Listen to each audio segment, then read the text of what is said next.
सैयदना अब्बास रजी अल्लाह ताला अन्हु का घर मस्जिद नबवी के साथ था और इस मकान का परनाला मस्जिद की तरफ था। जब बारिश होती तो परनाले से पानी गिरता जिसके छींटे नमाजियों पर पड़ते थे।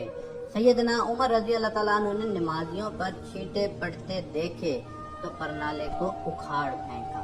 सैयदना अब्बास आए, देखा उनके मकान का परनाला उतार दिया गया है। पूछा, ये किसने उतारा?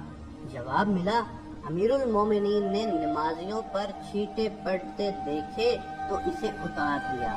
सैयदना अब्बास ने काजी के सामने मुकदमा दायर कर दिया। अमीरुल मोमिनीन अबी बिन काब रजी अल्लाह ताला अन्हो की अदालत में पेश हुए तो जज साहब लोगों के मुकदमा सुन रहे थे और सैयदना उमर अदालत के बाहर इंतजार कर रहे थे। काफी इंतजार के बाद जब सैयदना उमर अदालत के रूबरू पेश हुए तो बात करने लगे, मगर अबी बिन काब रजी अल्लाह ताला अन्हो ने रोक दिया कि पहले मुद्दाई का हक है कि वो अपना दावा पेश करे। ये उमर के दौर का चीफ जस्टिस है। सैयदना अब्बास दावा पेश करते हैं कि मेरे मकान का परनाला शुरू से ही मस्जिद नबवी की तरफ था। ज़माना-ए नबवी के बाद सैयदना अबू बकर के दौर में भी यही रहा, लेकिन उमर ने मेरे मकान का परनाला मेरी अदम मौजूदगी में मेरी इजाजत के बगैर उतार दिया है, लिहाजा मुझे इंसाफ चाहिए।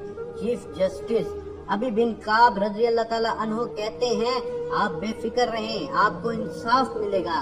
काजी ने सैयदना उमर से पूछा, आपने सैयदना अब्बास के घर का परनाला क्यों उतारा? 22 लाख मुरब्बा मील का हाकिम कटहरे में खड़ा होकर कहता है, सैयदना अब्बास के मकान का परनाला मस्जिद नबवी की तरफ था।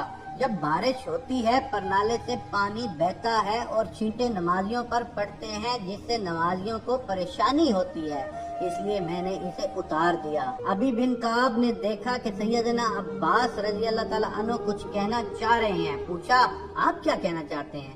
सैयदना अब्बास कहते हैं, ये जिस जगह मेरा मकान है यहाँ रसूल अकरम सल्लल्लाहु अलैहि वसल्लम ने अपनी छड़ी से मुझे निशान लगाकर दिया और मैंने इसी जगह मकान बनाया।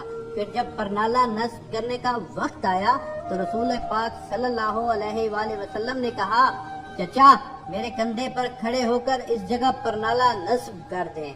मैंने नबी पाक के कंधे पर खड़े होने से इनकार किया, मगर भतीजे के इसरार पर मैंने उनके कंधे पर खड़ा होकर यहाँ परनाला नस्ब किया। यहाँ परनाला नबी पाक सल्लल्लाहु अलैहि वसल्लम ने खुद लगवाया था। अबी बिन काब ने पूछा, इसका कोई गवाह है आपके पास? सैयदना अब्बास जल्दी से बाहर गए और कुछ अंसार को लेकर आए। उन्होंने गवाही दी कि सैयदना अब्बास सच कह रहे हैं। ये सुनते ही सैयदना उमर के होश उड़ गए और रोने लगे, आंसुओं की झड़ी लग गई। अपने प्यारे नबी याद आ गए और ज़माना नबवी का मंजर नजरों में घूम गया। अदालत में सबके सामने ये 22 लाख मुरब्बा मील का हाकिम सर झुकाए खड़ा है, जिसका नाम सुनकर कैसर और किसरा के ऐवानों में लर्जा तारी हो जाता था। सैयदना अब्बास से कहा, मुझे नहीं मालूम था कि ये परनाला रसूल पाक ने खुद लगवाया है। आप चलिए मेरे साथ, जैसे रसूल पाक ने ये परनाला लगवाया था वैसे ही आप लगाएं।